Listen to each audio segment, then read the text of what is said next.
What's up, everybody? Welcome back to a new episode of State of the Nation, the Athletics Raiders podcast. Jimmy Durkin here with Vic Tafur in Alameda, and it's been a few weeks. Some scheduling issues, holidays, kids getting sick, all that kind of stuff. So we've gone a couple weeks without an episode. Apologize for that, but we are back now, and we're ready to talk about the final game of the season. But before that, let's get a little nostalgic. Let's talk about Monday night's game.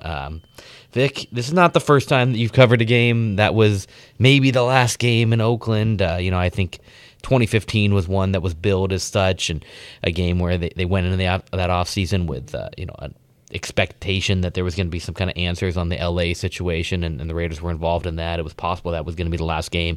Also, that was the Charles Woodson final game, but that one ended up not being, and there's been other situations where you never know what's going to happen.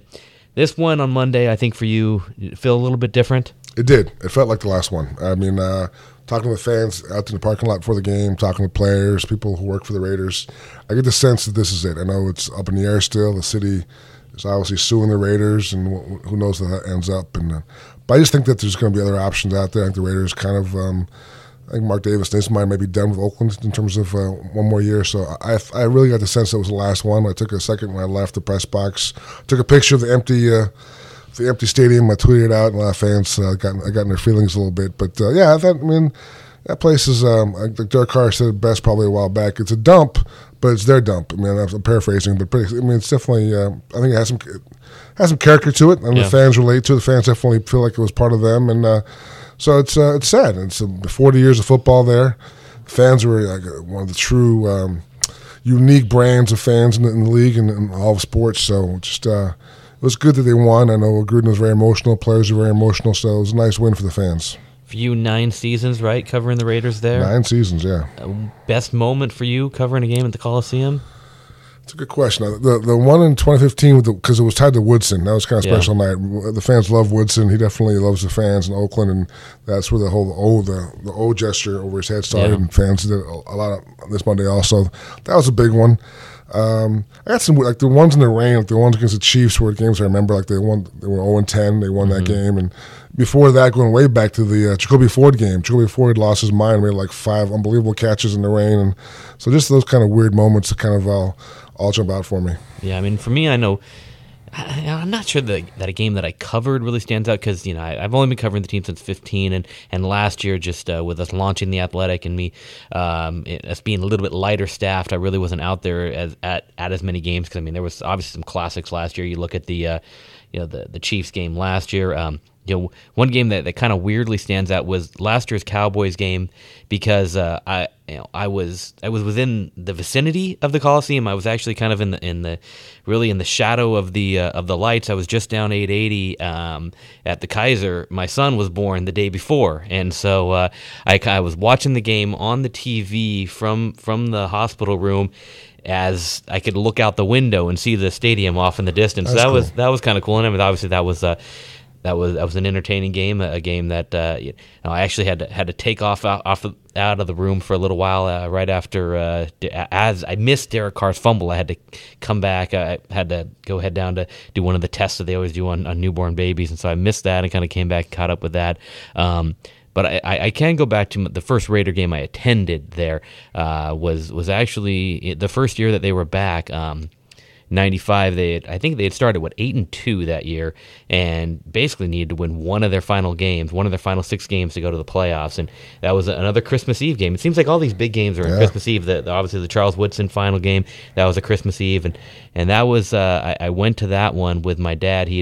His company, and we weren't necessarily Raider fans, but his company had won some free tickets to a Raiders game, and we were in a luxury box in the north end zone, I believe, as the Broncos kicked a field goal. The John Elway-led Broncos kicked a field goal as I think its time expired to beat the Raiders and keep them out of the playoffs.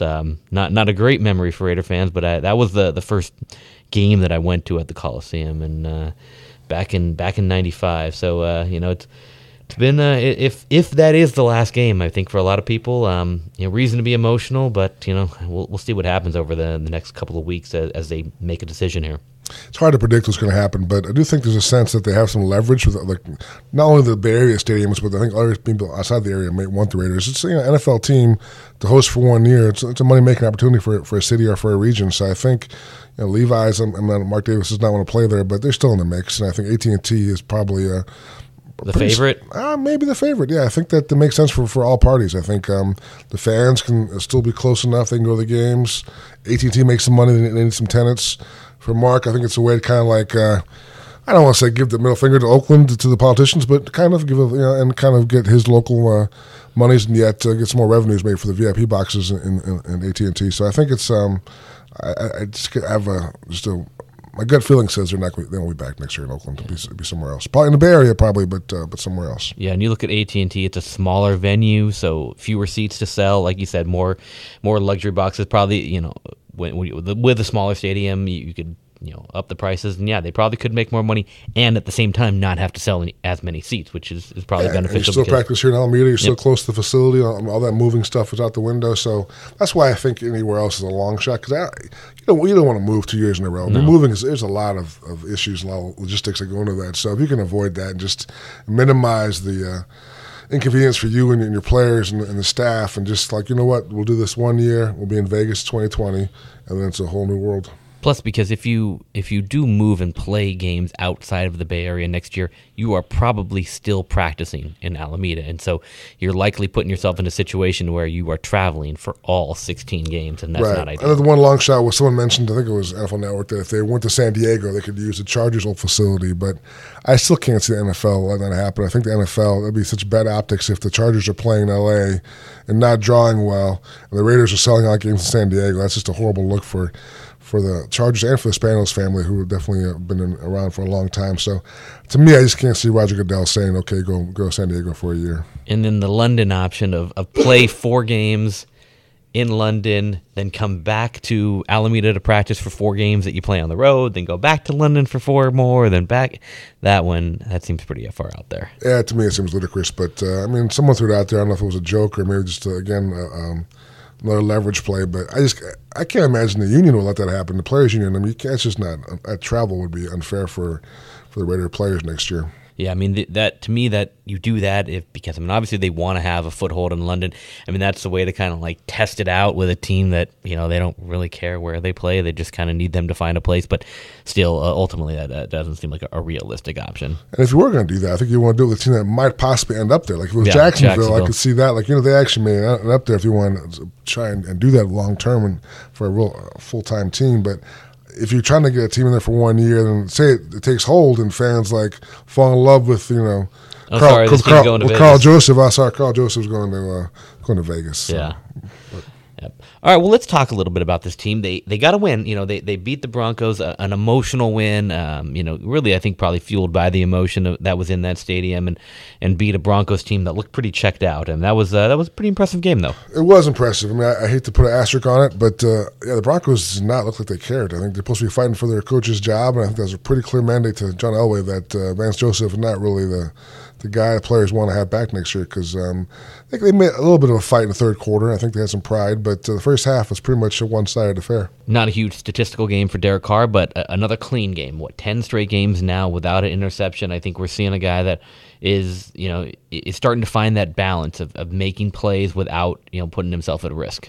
Yeah, he was mic'd up, and one thing that I thought was funny, he told Gruden, "Hey, I love these games where it's not on me. We can win. I don't have to have a big day. We can just win without me doing all these crazy things." And I think he enjoyed that. So definitely, I think he also had a funny line where he said he's the hardest quarterback to sack in the league. Cause, I thought it was pretty funny, but yeah, it was 48 sacks. But Carr's having a good time. I think he definitely went through a rough patch. I think his confidence is back, which is commendable, given that they have kind of a patchwork receiving core, and the O-line had all these injuries. He survived, and they won a big game at home, and maybe his last game at Oakland. So it's definitely a big night for Derek Carr as well.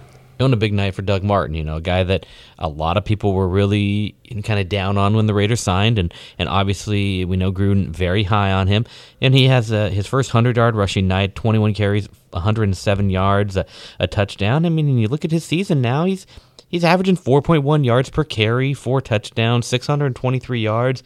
He's had a pretty solid season since taking over from Marshawn Lynch. They didn't quite save the season, but definitely he saved Monday night a little bit. I think it's a good story. Obviously, Gruden was very high on him from the get-go, and you can see why. I'm not sure if he's going to be an elite running back, but definitely he's proven he can be a worthwhile guy to have. I'm curious about next year what his deal will be. He might get some offers, go elsewhere, and maybe a bigger role.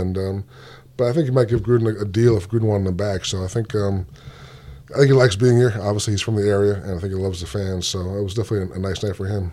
And another nice night, we've seen Jordy Nelson really come on the last month or so, and I think the team has pointed to he's healthy. Dealt with a knee injury midseason. Also, that retirement, right? He never retired, and he never even hinted at retirement. I still don't know where that report came out of, but that's the beauty of Twitter. Yeah, I mean, you look at he had a stretch there where he went 2 games where he had 1 target each, no catches, two straight games without a catch, and then since then, first game against Kansas City, 10 catches, 97 yards, 6 catches, 48 against Pittsburgh, 6 for 88 against Cincinnati, 7 for 75 against Denver. He's becoming the productive receiver that the Raiders were hoping they were going to get when they signed him. Yeah, I think it's the team was obviously focused on Jared Cook, so I think Jordy's been able to take advantage of that. I think there's also not a great receiving across the field from him, so he's kind of like the second option. But he looks good. He's definitely not the speed's not quite there like it used to be, but good hands, can get open and make plays. Kind of like we thought he was going to be, like kind of a new Crabtree, kind of a guy who could be your third down kind of guy, and maybe a red zone guy, reliable guy who Carr can count on. You see them growing some more chemistry and getting more trust. So I think he can be that Crabtree type guy next year. I mean, in an ideal world, he'd be like your number 3 receiver. You'd have a true number 1. You'd have either a number 2 or a Jared Cook type tight end, a dynamic tight end, and he'd be kind of your third option, your little security blanket on third down. And he expressed that he does want to play next year, and we'll see what the Raiders do. For $7 million, I'd hope he would. Well, yeah, that's the question: is do the Raiders want him back at that price? I think Gruden. I think he's one of Gruden's guys. And it's hard. Again, it's so hard to figure out what Gruden's actually thinking about guys and what his plans are for next year because he's not really reliable as far as what he says and what he means. But I think I could see him wanting Jordy back just for leadership also. I think he's played well down the stretch. Just a guy who, if Carr is back, then that's nice. That trust is there for next year. Yep. Another encouraging sign from Monday's game was the 2 tackles, Kolton Miller and Brandon Parker, probably their best game they've played. And this was a game they got to lean forward a little bit more. They leaned on that ground game.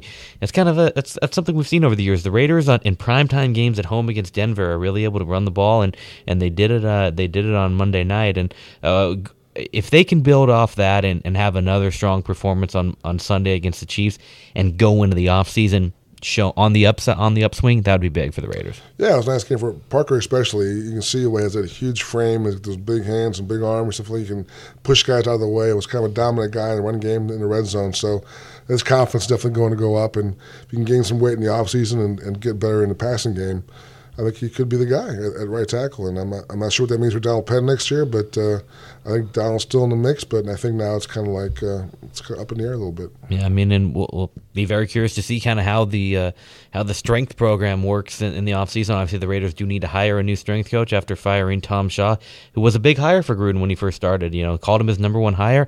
It says it's a personal matter that led to his dismissal, and it's one of those positions that kind of can go under the radar sometimes. You see all of a sudden once a team deals with a lot of injuries, people start blaming the strength coach, but they kind of never really get credit when they stay healthy and strong. But that's going to be an important offseason hire for Gruden to make a move there, bring in a new strength coach, because those are 2 guys that need to get stronger.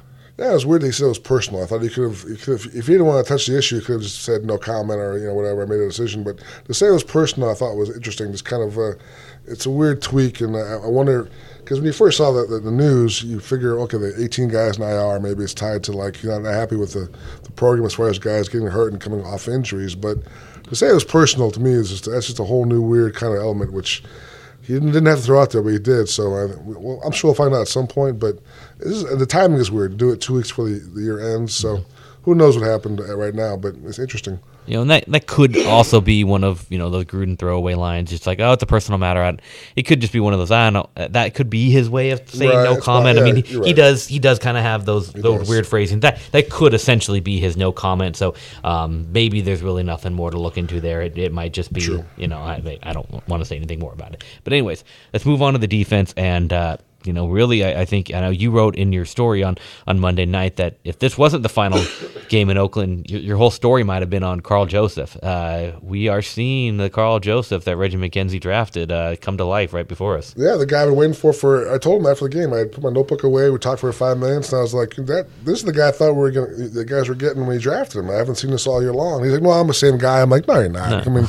I mean, he's not. He's definitely more comfortable. He's more confident. He's taking more chances with his body, just kind of laying the wood. So I think it was funny because last time I put my notebook away and we talked for a while was during the trade deadline where he thought he might get traded. He was waiting for the clock, and he and Connolly both kind of were up in the air. I think Karl thought he might be traded that day, and I was like, "You have any idea?" He's like, "Nah, I really don't know," because he was hurt a little bit, but that's what the team, Gunther and Gruden will say, well, he was hurt earlier on in the season, but he also was healthy for a while and not playing. There was a stretch where they clearly were not playing him because they thought he was too small, not making plays, kind of slow to react in terms of his reads. So to go from where he was in that trade deadline to where he is on Monday night, it's been a huge leap, and so much of the NFL is confidence. All these guys have some level of talent. All these guys are talented. They all have some kind of size or speed or smart combination where they have a shot to play in this league.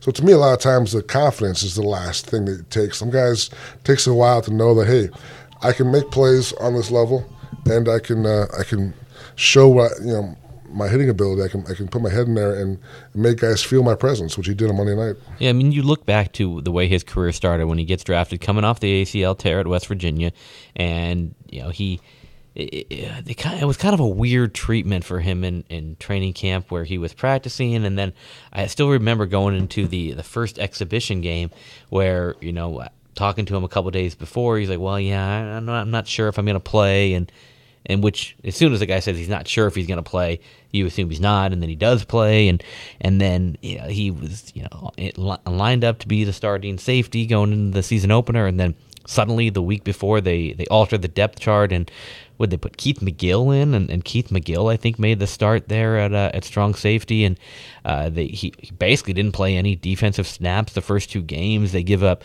they have that wild game in New Orleans where they give up over 500 yards and win, and then they give up another 500 yards against Atlanta. And I remember kind of the Monday after that, I asked Jack Del Rio, I'm like, your defense is playing like this. You've given up, 500 yards, and you've got a first-round pick at safety that you're not playing. Like, what's going on? And he's like, yeah, I kind of was asking myself the same thing. And at that point, they moved him into the starting lineup, and he played, I think, 10 games before getting hurt, foot injury, and made it back and played in the playoff game. But, kind of he was a productive when he was out there, but it was a weird start to the year where they pulled him out of the starting lineup before he even could start a first game. And I think he just never was able to just be that, healthy, confident guy out there that we're finally seeing. Yeah, I think even this offseason, when they brought back Reggie Nelson, it was kind of clear the coaching staff was leaning towards Reggie from the get-go, which is, again, weird because you think coming in, you have a guy as a first-round pick, this should be our guy, but there's always Nelson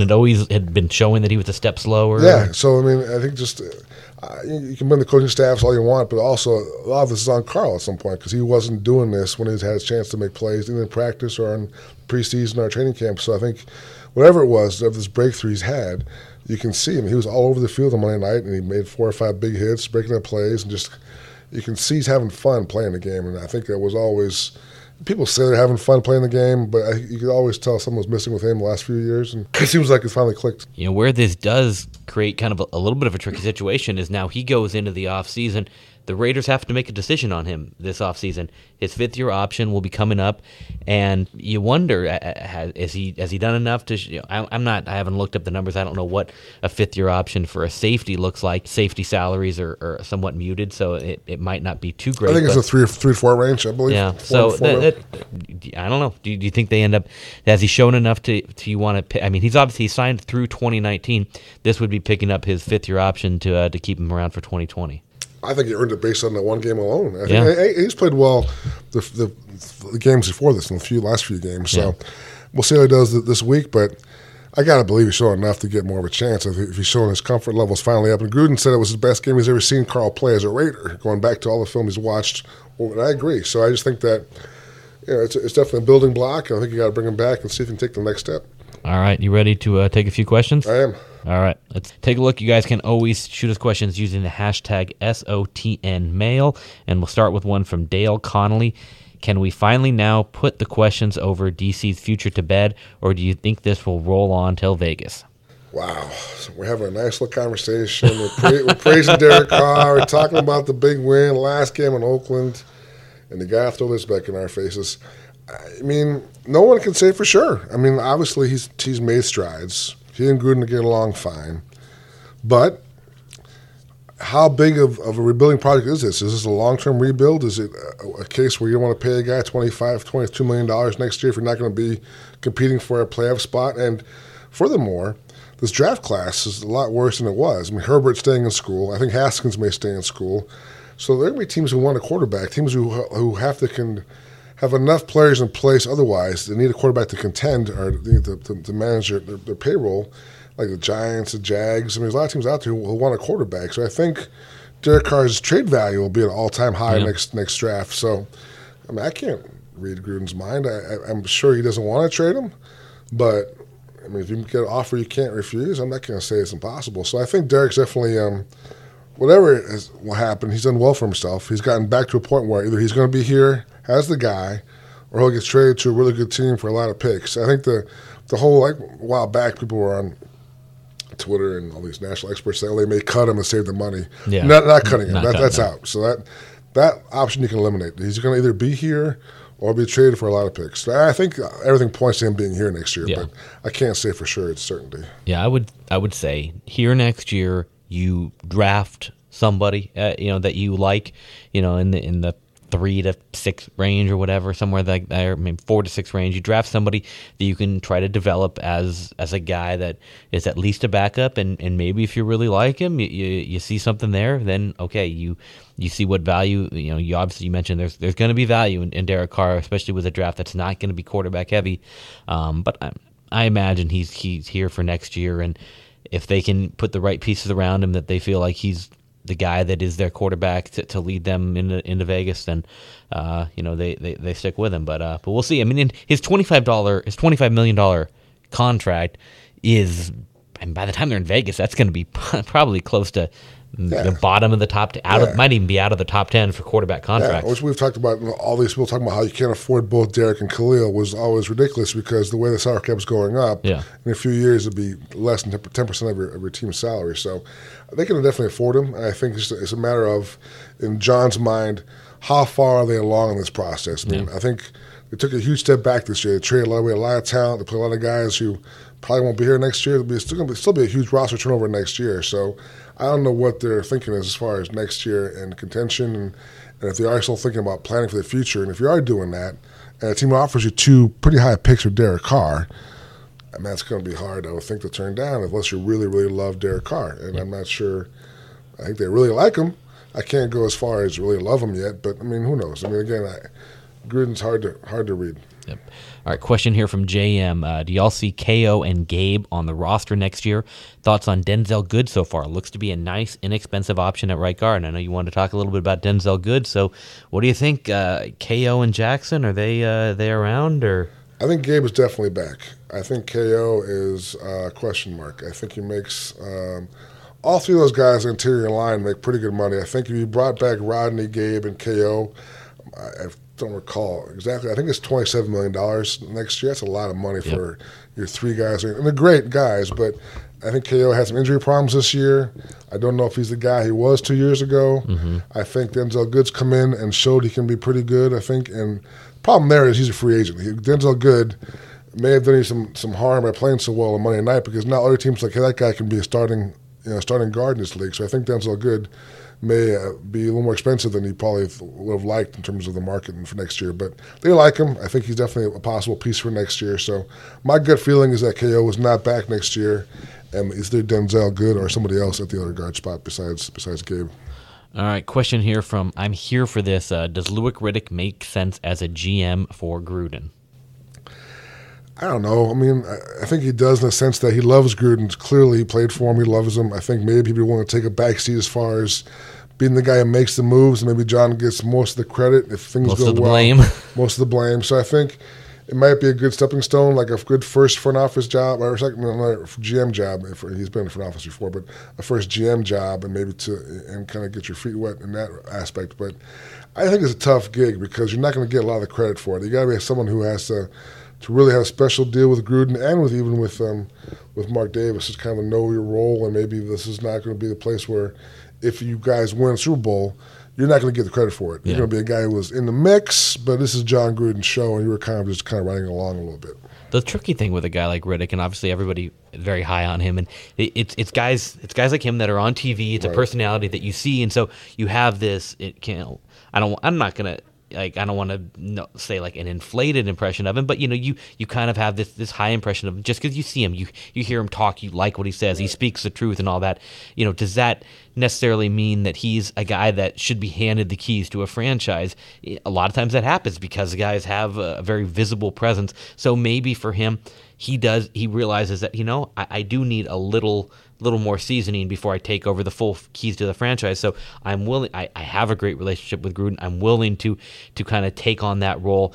And I think if there's one thing we would feel about Riddick from what we see on TV is that he's a guy that he's going to challenge Gruden, and that Gruden probably might respect him enough to listen to that challenge. And so that's what I've said from the beginning, is that's the kind of guy he needs, somebody who has good ideas and is going to be challenged. You do. I think the one thing that has always been said about Riddick is that you wonder, he goes on TV and he'll criticize players, he'll criticize this, criticize that. How does that work when he all of a sudden is in a building and a guy remembers, hey, he talked crap about me? I wonder how that would work when he eventually does get a job running a franchise. Yeah, it's an excellent point. So yeah, I mean, whoever it is going to be, it's going to be a weird choice because it's not going to be your classic experienced guy. It's going to be some guy with some quirks because it's a very unique job. It's kind of fitting a weird spot. But I think Gruden's got enough fans running the league where I think it'll be fine. I mean, someone will take that job and no problem. Yep. All right, question here from OC Raider. There are reports that Gruden lost the team. Clearly that didn't happen. Seen Monday, the team looks fired up and is playing hard. What changed? Well, I mean, if you watch that 49ers game, I think you clearly saw you lost a team. I think you can lose a team for a week or so. You look around the league, I think guys can check out.